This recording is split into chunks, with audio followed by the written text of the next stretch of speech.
ప్రసాద్ దోస్త్ సినిమా మాత్రం చూడండి. అదే అప్పుడే కిక్కు. పేపర్ లేకపోతే సినిమా బొక్క అంతే. పేపర్లు ఉండాలా, షర్ట్ లాగా అప్పుడు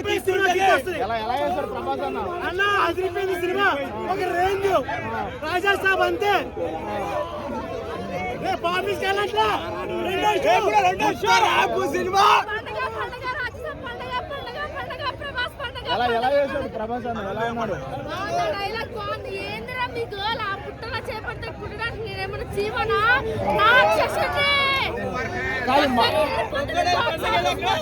మారుతు నిలబెట్టుకున్నాడా ఇచ్చిన ఛాన్స్?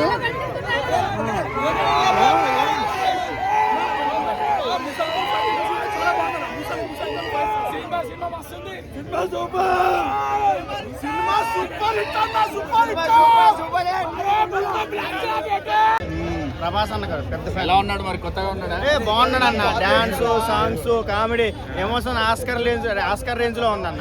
10 ఏళ్ల ముంగడ ప్రభాసం చూసినట్టు. అవునన్న. Last 30 minutes climax Hollywood range లో ఉందన్న. హాలీవుడ్ తెలుగు సినిమాని హాలీవుడ్ కి తీసుకెళ్ళింది ప్రభాస్ అన్న. లాస్ట్ 30 minutes హాలీవుడ్ రేంజ్ లో విఎఫ్ఎక్స్ అన్ని ఆదిపురుషులు లేవు, అన్నీ బాగున్నాయి. ఎమోషన్ చిచ్చి పాడేసారు, ఆస్కర్ లెవెల్లో ఉన్నాయి. డాన్స్, సాంగ్స్ అన్ని బాగున్నాయి. కామెడీ పండింది. ముసలి ఫైటింగ్ ఓవర్ ఉందా? సూపర్ అన్న. డైనోసర్ అన్న. అక్కడ మొసలేంటన్న, డైనోసర్ కొడితే మొసలు ఎక్కడ ఉంటది అన్న? తొక్కి కాలు నరికి వస్తాడు. నెంబర్ 17 పోదా నడిచండి. ఇట్టని చెప్పి పెద్ద నడిచండి. Block buster.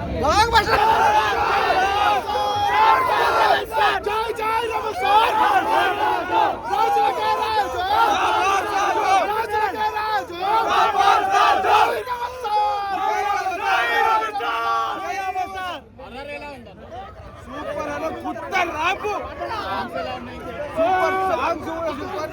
లేచి ఆడుతున్నాం. ఈ సింగిల్ స్క్రీన్ అయితే ఇంకా మొత్తం కొత్త ర్యాంప్ ఉంటుండే, మొత్తం పేపర్ ఎగిరేస్తుండే. మొత్తం 10/10.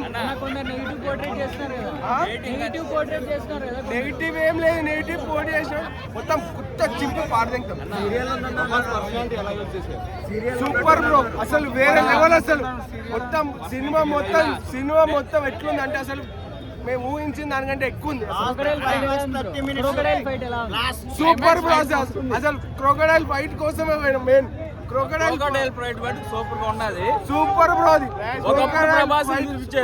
ఒకప్పుడు ప్రభాస్ ఇప్పుడు హై బడ్జెట్ తో వచ్చాయి కదా, అవి విజువల్ తో పెట్టుకొని పోగాకండి. ఒకప్పుడు ప్రభాస్ ఎట్టున్నాడు, ప్రజెంట్ ఈ సినిమా అట్ట సూపర్ గా ఉన్నది. అంటే మళ్ళీ ఈ సినిమా ఇంకొకరు తీయలేరు, ఎందుకంటే ఆ ప్రభాస్ని మళ్ళీ తీసుకురాలేరు. ఆ ప్రభాస్ని మళ్ళీ ఇప్పుడు తీసుకొచ్చారు. ఎక్సలెంట్ గా ఉన్నది. ఆ ప్రభాస్ని పంచ్ డెలివరీ ఉంటుంది కదా, ఆ పంచ్ డెలివరీ కరెక్ట్ మూమెంట్లో వచ్చేది. బుజ్జిగాడు స్లో మూమెంట్లో పంచులు ఉంటాయి ప్రభాస్, ఆ పంచ్ బాగా ఎక్సలెంట్గా ఉంది. మన ప్రభాస్ని మళ్ళీ తీసుకొని వచ్చారు. కానీ ఒక సలారు అట్లాంటి ఫైట్లు, కత్తి సీన్లు, మాస్ డెలివరీతో వచ్చారంటే కొంచెం మర్చిపోయింది అవుతుంది. కానీ పాత డార్లింగ్ ఆ పంచ్ డెలివరీలు ఉండే దానికోసం చూడవచ్చు. మళ్ళీ ఈ సినిమాని చూడలేం, అంటే మళ్ళీ ఆ మూవీని తీసుకురాలేడు వేరే డైరెక్టర్. చూడొచ్చు, ఫ్యామిలీ ఆడియన్స్ చూడొచ్చు. ఎక్సలెంట్గా ఉంది ఫ్యామిలీకి చూడడానికి. ఈ సంక్రాంతికి మంచి ప్రభాస్ని, డార్లింగ్ ప్రభాస్ని తీసుకొచ్చారు. బాగున్నాయండి. ఏది ఆది పురుషు లాగా లేదు, సూపర్ గా ఉంది. ఈవెక్స్ బాగుంది. ఆ క్రోకడైల్ ఫైట్ ఉంది చూసావా, ఎక్సలెంట్ గా తీశారు. మైండ్ గేమ్ ఆడిపించారు. మైండ్ గేమ్ తో సినిమా అంతా డెలివరీ అవుతుంది. ప్రభాస్ ని ఒక యాక్షన్, ఒక సెంటిమెంట్ గా లాస్ట్ మూమెంట్ కొంచెం బాగా లాగారు. మళ్ళీ యాక్టింగ్ సలార్లో ఎక్కువ వాయిస్ లేదు, కానీ ఈ సినిమాలో ఎక్కువ వాయిస్ అన్నదే ఉంది. అన్న పంచ్ డెలివరీతో సినిమా అంతా ఆడుతుంది. కానీ ముగ్గురు హీరోయిన్లను వాడుకోలేదు అనేసి అంటున్నారు కదా. బ్రహ్మాండంగా హీరోయిన్, ముగ్గురు హీరోయిన్లు ఆడుకుంటే లాస్ట్ మినిట్ పాప్ సాంగ్ ఉంది చూసావా, ఎక్సలెంట్.